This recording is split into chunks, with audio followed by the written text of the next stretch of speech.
Assalamualaikum warahmatullahi wabarakatuh. Berjumpa kembali di channel Cendekia Muslim.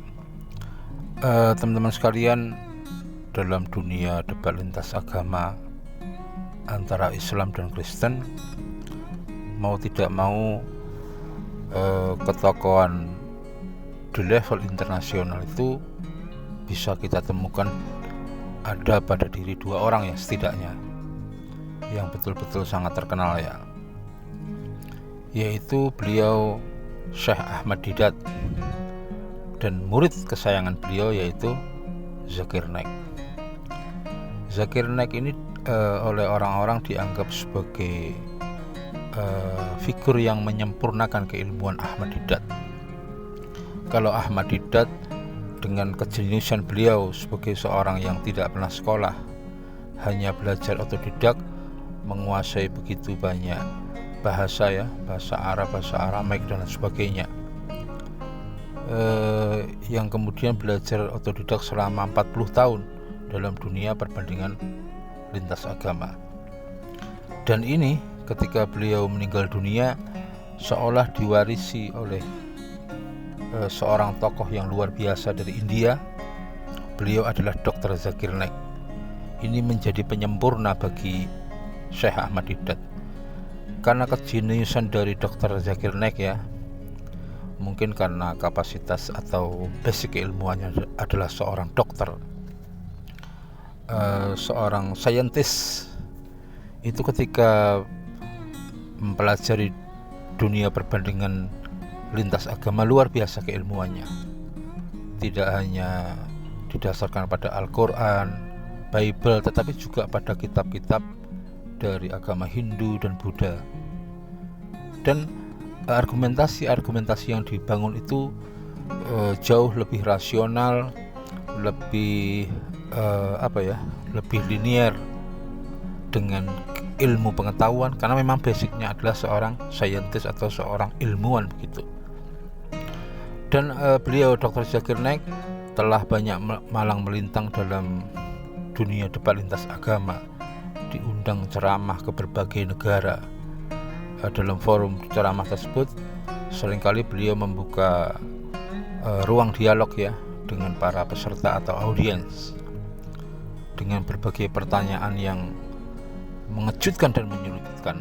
Tetapi barakallah ya, atas izin Allah Subhanahu wa taala, dengan kejeniusan yang diberikan Allah kepada beliau dengan tuntas menjawab setiap persoalan yang ditanyakan pada beliau. Kali ini kita simak sebuah video tentang pertanyaan audiens yang cukup luar biasa. Dan lebih luar biasanya lagi, kejeniusan Dr. Zakir Naik dalam menjawab tuntas pertanyaan yang sangat sulit ini. Doctor, my name is Daniel. I'm a student. The 54th verse of the 7th chapter of the Quran says that Allah created the earth, the heavens and the earth in 6 days. And the 42nd chapter, verses 9 to 12, clearly state that Allah created earth and heaven as it is today in 8 days. What is your reply to that?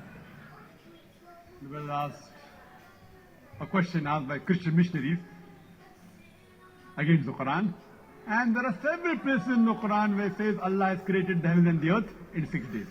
What the brother is referring, chapter number 41, verse number 9 to 12.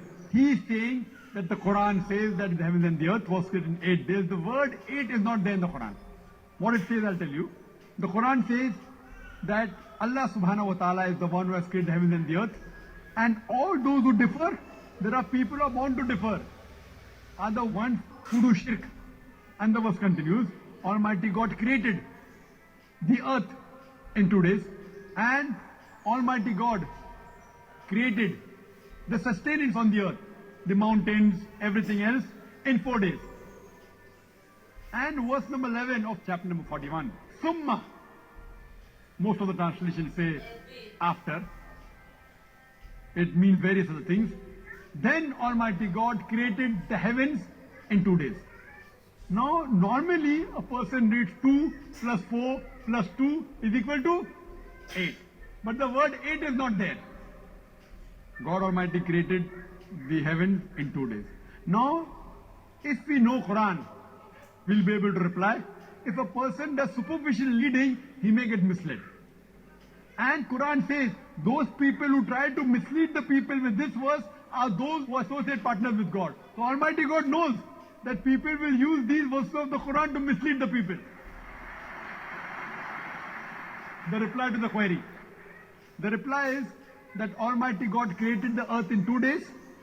They created the sustenance, the trees, the mountains, and in due proportion in 4 days. Summa. Summa in Arabic can also mean simultaneously. It doesn't have to mean after. It can mean that, it can mean simultaneously Almighty God created the heavens in 2 days. For example, if I tell you, I am going to construct a building 30 stories high in 6 months. That's my statement. If you go into details, I tell that I will be creating the basement, the foundation of the building in 2 months, and the structure in 4 months, all the 30 stories. Simultaneously, when I'm creating the foundation, I will even create the compound wall in 2 months.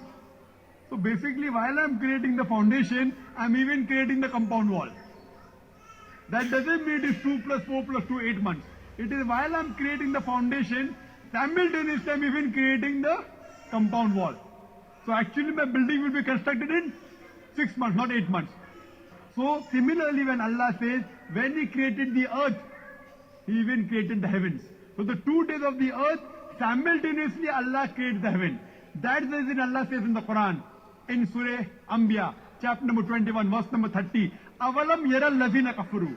Do not the unbelievers see anna samawati wal arda kanat ratkan fasaknahuma, that the heaven and the earth were joined together and we clove them asunder. So Quran says we created the heaven and the earth simultaneously. So fasaknahuma, we clove them asunder.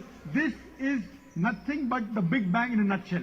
Today Big Bang tells us that the whole universe was one primary nebula. Later on there was secondary separation, which gave rise to galaxies, the stars, the planets, the earth on which we live.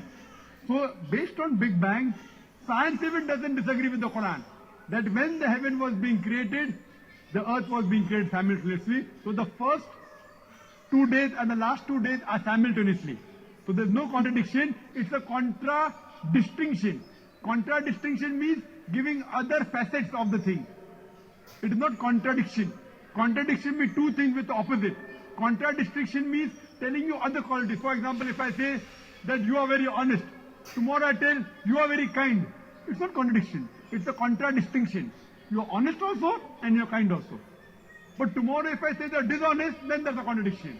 So this verse of the Quran gives more details how the 6 days were divided. First 2 days the earth, simultaneously the heavens, and later on 4 days the things on the earth were made, the mountains, the trees in due proportion. Hope that.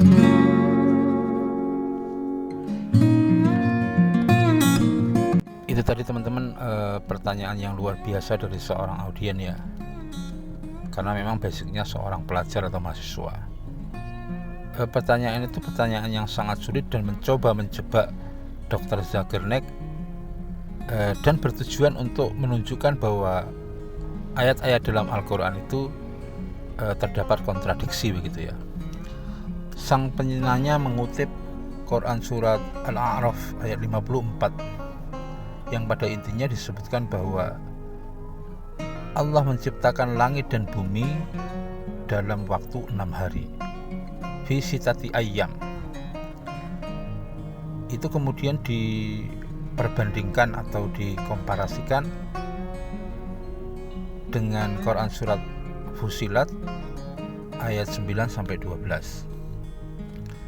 yang oleh penanya itu disimpulkan bahwa dalam Quran surat Fusilat ayat 19-12 itu penciptaan langit dan bumi itu dalam waktu 8 hari.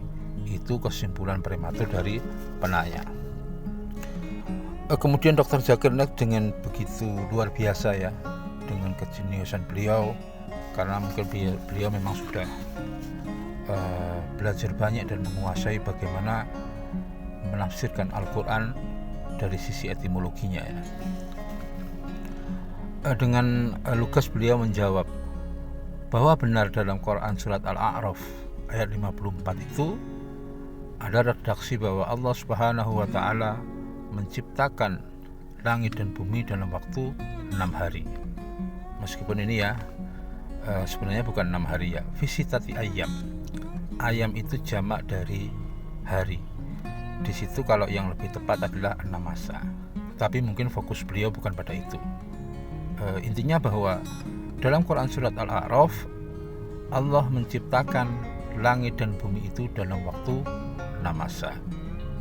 Inna rabbakumullahu alladzi khalaqas samawati wal ard fi sittati ayyam. Teman-teman sekalian, kemudian Dr. Zakir Naik juga mengutip Quran surat Fussilat yang ditanyakan oleh penanya ya, khususnya pada ayat 9 sampai 12. Pada ayat 9 itu ada redaksi billadzi khalaqal ard wal yawmain ila akhirih.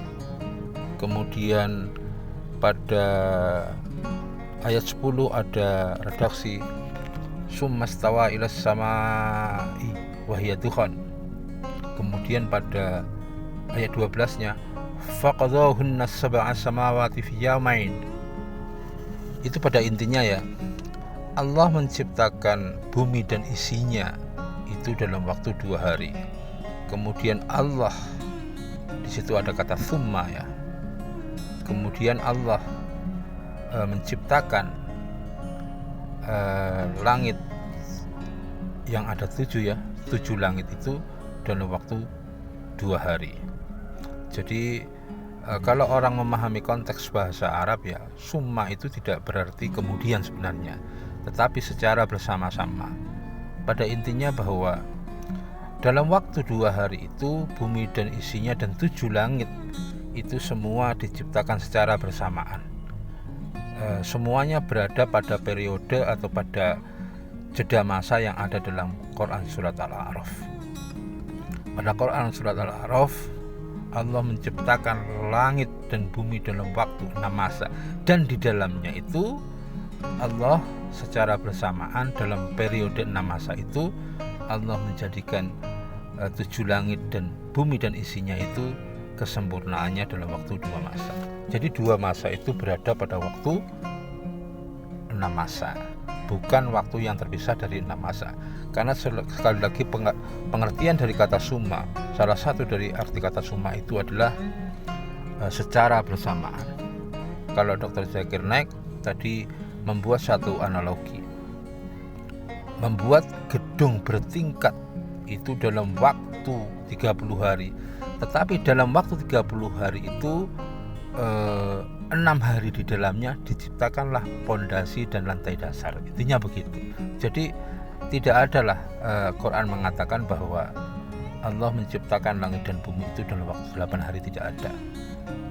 Yang intinya ya sekali lagi, penciptaan langit dan bumi itu dalam waktu 6 masa, di dalamnya dijelaskan bahwa dalam waktu 2 masa itu sempurna tercipta 7 langit dan bumi dan seluruh isinya. Demikian teman-teman, kurang lebihnya mohon maaf. Assalamualaikum warahmatullahi wabarakatuh.